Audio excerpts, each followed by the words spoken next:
It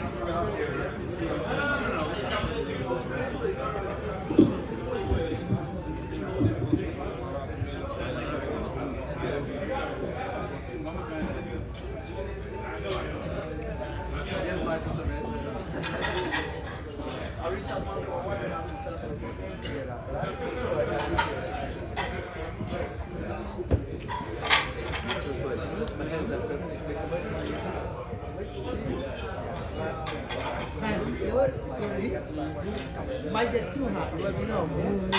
We'll put another one on the other side.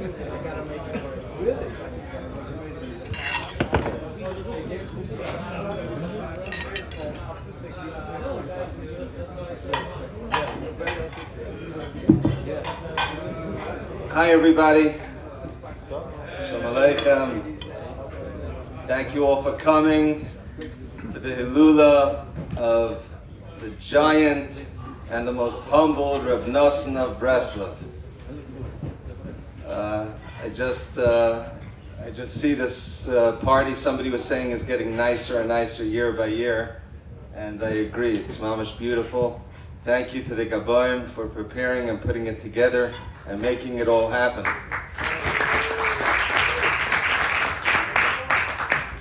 Hashem should bless you both with kol tov, and you should have continued koyach and strength to continue growing and putting in koyachis that's needed here. And it should be a source of shefa in all areas of your life. I want to thank the host, Rabbi Yaman, who is so gracious for the Rebbe's inyan, the Rebbe's shul, the entire community, this entire part of Muncie, Rockland County, for being such a gracious host and for opening his doors and his place to host the Rebbe Shul. And I want to give him a bracha that he's such a good distributor of Hashem's wealth, that Hashem should give him even bigger tzenoros. They should never cease, and they should become bigger and bigger, and they should be able to be a good makabel and a good mashpia. And Reb Nosson had a printing press in his house.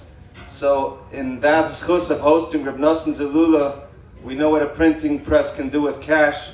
Hashem should help. You should be able to print it as much as needed and to be able to distribute for all good causes. And we should all have a printing press like that.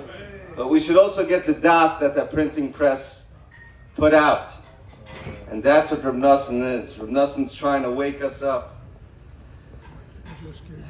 If you would ask Reb Nosson if you should make a Hilula for him, he'd probably tell you, I'm nothing. You got to go to the Rebbe. The celebration should be about the Rebbe.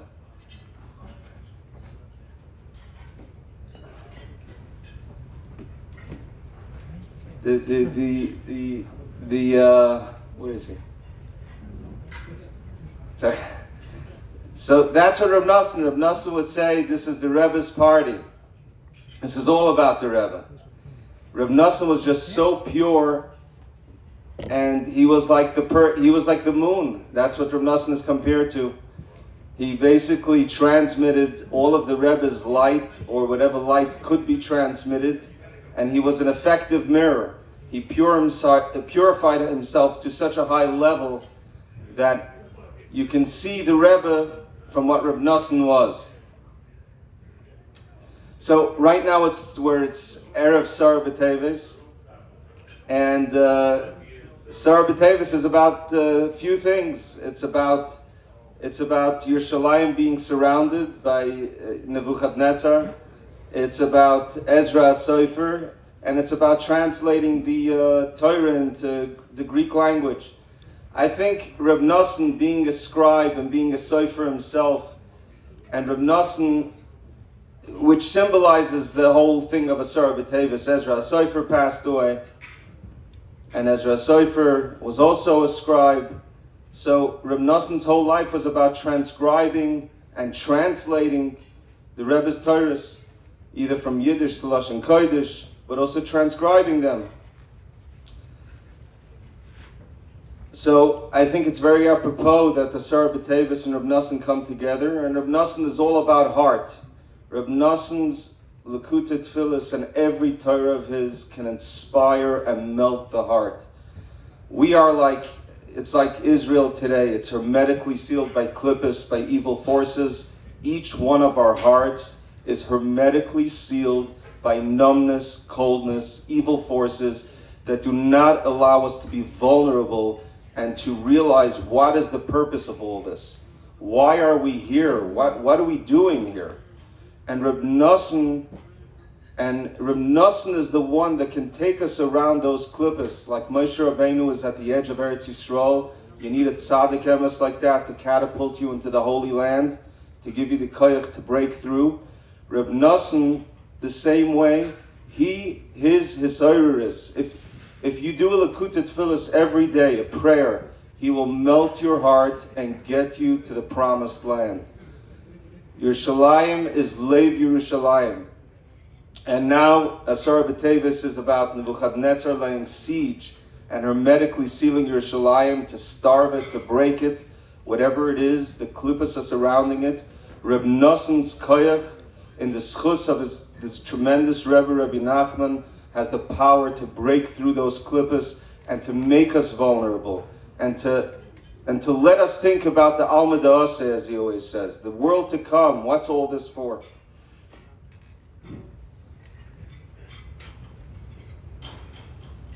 Sorry, my phone locked on me.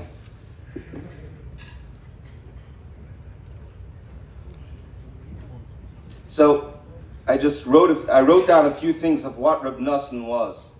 First of all, Reb Nosson, no matter where you are, he's basically transmitting Torah that can help you if you're frontwards, backwards, sidewards, downward, upward, wherever you are in life. He'll never stop telling you, if you hold in the tzaddik emes, if you hold on to him, no matter where you go in life, he's got you. You're going to be okay. So that's one thing, Baruch Hashem, we should all be besimcha, that we're interested in knowing of such a kedusha, such a high-level tzaddik, that his entire mission was to heal the neshamas. I know we all need physical healing, and we all want peyale yeshuas, and we all want the cash, we want the health, we want all the things that we need to survive, but he's interested in the trillion-year journey, in the eternal journey. Here, as the Rebbe said, like somebody came to him for parnasa, I could read it to you inside, I made a copy. They mevalbel me with these things. I'm trying to make from a desert a settled place. Why are you coming to me for cash? That's not my mission. My mission is to take your hearts, each and every one. Like he said, there's a tree called Esrak Av, which I think is a fruitless tree. He says, you know how hard it is to make a utensil out of that tree, that hard, thick wood? That's what he's trying to do with each and every one of our neshamas. To break it down and to open it up and to melt it and to start thinking about what we need to do here. That's what Reb Nosson was transmitting from the Rebbe. But we have to believe with Emunah that what it says, so it is. We question, is it taka like that? Is it not? We need to have Emunah that if Reb Nosson says it's like that, it's like that.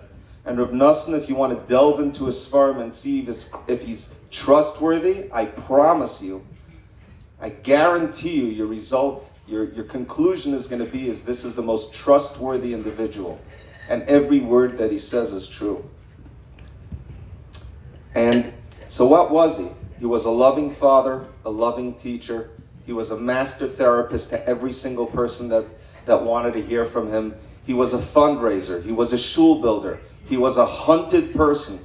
They wanted his blood. They wanted him locked up. He built an organization. It was all him. He was a shul builder, physical shul builder.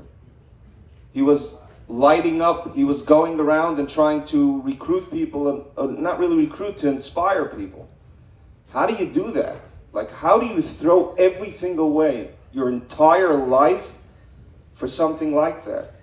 That means he saw something so truthful. And he went to many other tzaddikim, but he did not find that what he found by the Rebbe. He did not find that. And once he found the Rebbe, the match was lit. The spark took off. How old was the Rebbe? We repeat this, but it's good to hear. Reb Nosson was 22 years old when he met the Rebbe. The Rebbe was 8 years older than him. 8 years older than him. You're talking about kids. And he already saw the Rebbe in such a high light. He was born in 1780, Reb Nosson. The Rebbe was born in 1772. He met the Rebbe at 1802, which made Reb Nosson 22 years old. And at 1810, the Rebbe passed away already. In 8 years, a 38-year-old, one second, my math. A 30-year-old inspired a 22-year-old to such a degree. And at 22, you couldn't fool him. He saw truth and he knew it. And he was after that, and he was willing to give up everything in the world to connect to the Rebbe. Because he saw that the Rebbe knew him. As the Rebbe said, when a person comes to me, I know him from his hat to his feet. I know him from top to bottom. And he already foresaw all the generations that are going to emanate from all of them. If only I could be Zeiche to see Reb Nosson, just a glimpse to see his beauty. I love Reb Nosson. Reb Nosson is trustworthy. He's my therapist. He's my healer. Every single day, I can't tell you, the last few days, I'm Simcha. I open up Chelik Bey's Tess on Simcha. Yishuv Adas. I have a copy here. Maybe we'll get to it if there's time. Lekutei Tfilas Chelik Bey's Yud on Yishuv Adas. If you hear how he cries out and his humility, it's just going to melt your heart. It's going to open your heart for the day. It's mamash kedai to take on Lekutei Tfilas in the morning a little bit, just to take you. We're in the winter now. We're in the deep freeze. But we're in the deep freeze in summertime too. With Reb Nosson, he's going to make it. The Miami heat is going to come to you in the winter. Or the Sahara Desert. However hot you can go, that's what Reb Nosson's going to do for you. I want to read the beginning of Yemei Marnat. Just to, maybe if you never read it and opened it, you'll just hear Reb Nosson's plain humility style. B'shnas Tovkiv Mem Noiladeti B'Kehilas Kodesh Nemerov B'Chamisha Asa B'Shvat. I was born in Tovkiv Mem, which is 1780, in the holy Kehillah of Nemerov, on the 15th day of Shvat. B'shnas Tovkiv Nun Beis. When I was 12 years old, Neskasher Avi Zechroina Levracha B'Shiduchim Shali. He already was getting engaged before his bar mitzvah. Think about it, back then, how that worked.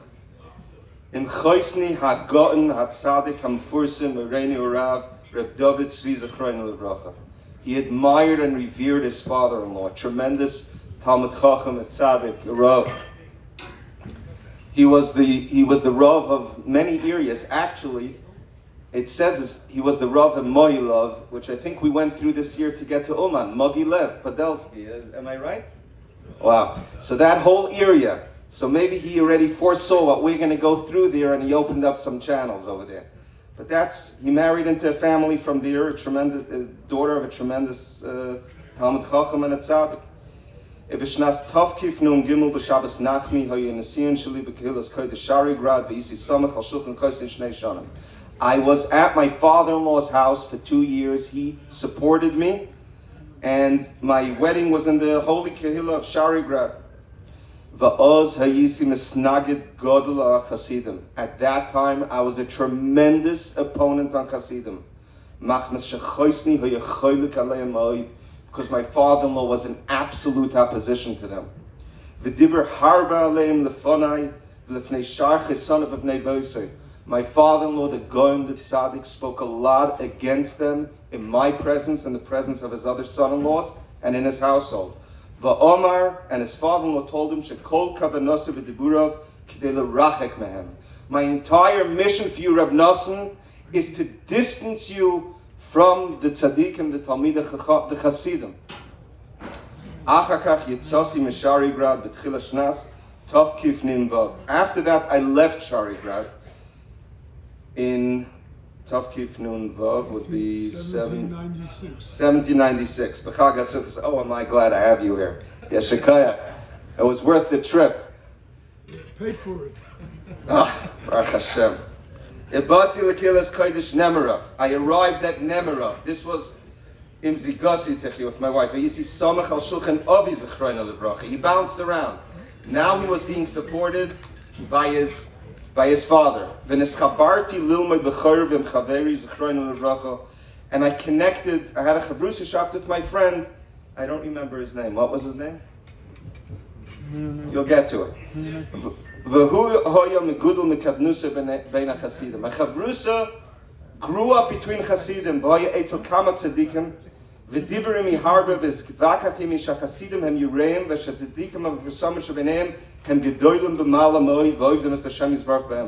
And he used to debate me, my friend, and he used to tell me, these Hasidish tzaddikim, Talmidei Baal Shem, are tremendous. And they are very exalted on the highest level. And they serve Hashem in truth. And also other people debated me in this.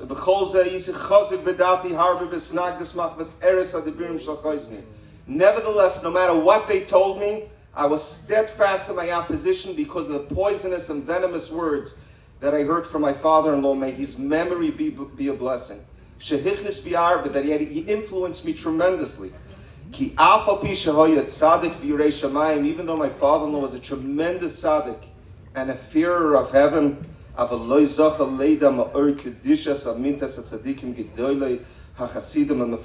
he did not merit to know of the light of the holiest of the true tzaddikim, the tremendous chasidim that were renowned. But Reb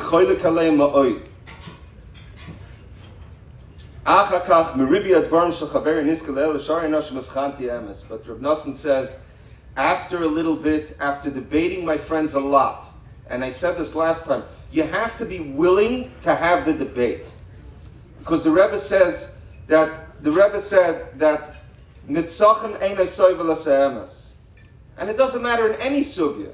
When a person wants to be victorious, there's no way they're going to be open to truth.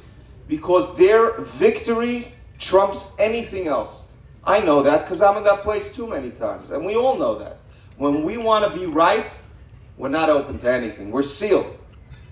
But he says, then after debating my friend for a long time, I discerned the truth.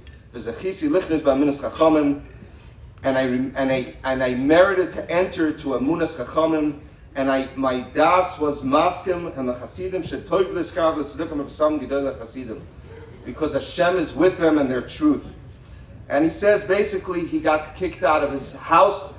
His whole family rejected him. The bottom line is Reb Nosson had tremendous mesiras nefesh. He was an ish emes. He was looking for emes, and he wasn't willing to have netzachin. He was willing to be vulnerable, to see something that can help him and make him grow to what Reb Nosson was. There's a lot more to say, but there are many qualified speakers here. So first of all, thank you so much for coming. I want to ask everybody, whoever can come, to be machazik, the shul that is Nikra al Shem Rabbeinu. It's a tremendous thing. Every single person that comes here is a tremendous chizik. First of all, to us and to the whole community, to the shul and to the Rebbe. Because the Rebbe says every person that comes to him, it just magnifies his power, his ability. So there's a kollel here every night. They're learning now Torah, Ayeh, and we all need Ayeh. So please come and be machazik, and whoever can come will be great.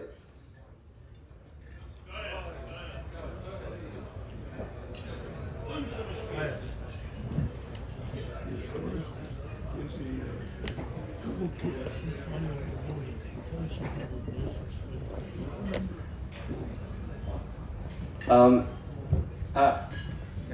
Whoever wants to know in English or Yiddish about Reb Nosson, there's a book here, Through Fire and Water. It was written, this is Reb Chaim's work, Reb Chaim Kramer. We want to welcome him here. He did a wonderful job. We all have a know from his translating so much of the Rebbe's Torahs with tremendous notes and everything to help us understand, especially coming from having no basis of understanding it. We want to thank him so much for his effort.